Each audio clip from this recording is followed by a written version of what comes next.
જય માતાજી, હું છું દિલીપભાઈ ખાચર અને ગ્રુપમાં એક મેસેજ ફરે છે અને એ મેસેજ મેં અત્યારે જોયો ત્યારે ખબર પડી કે સુરત દેવળ જગ્યાની જમીન ટોચ મર્યાદામાં સરકારશ્રીએ મૂકી છે. તો મારે એને સરકારશ્રીને એટલું જ કહેવાનું કે આ દેશમાં લાખો એકરો જમીનો જે ગૌસરની હતી એ લોકોએ પછાવી પાડી છે, તો એ કેમ નથી તમે મુક્ત કરાવતા?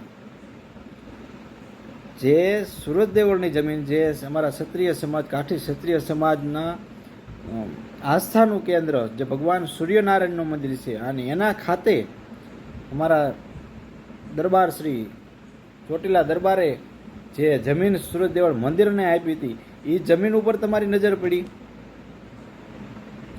જો તમારામાં તેવડ હોય અને તમારામાં તાકાત હોય તો લાખો એકરો જમીનો અત્યારે દેશમાં જે ગૌસરની જમીનો છે એ બધા લોકોએ પચાવી પાડી છે, તો એ મુક્ત કરાવો ને.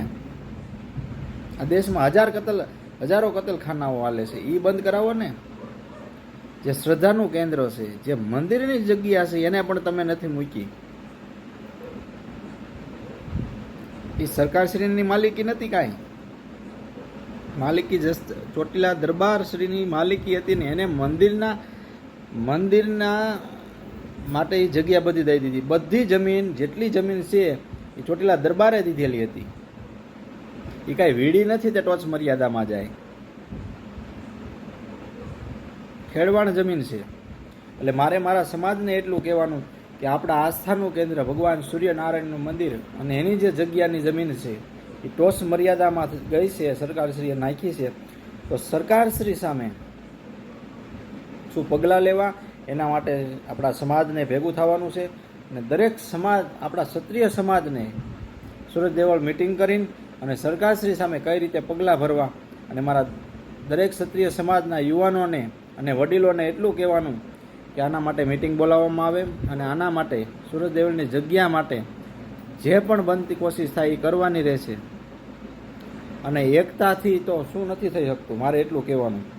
અને આપણે જો બીજા માટે કરી શકતા હોય, બીજા માટે બીજા માટે માથા દઈ શકતા હોય, આ તો આપણા ઈષ્ટદેવ ભગવાન સૂર્યનારાયણનું મંદિર અને એની જગ્યા છે, એના માટે તો આપણે શું ન કરી.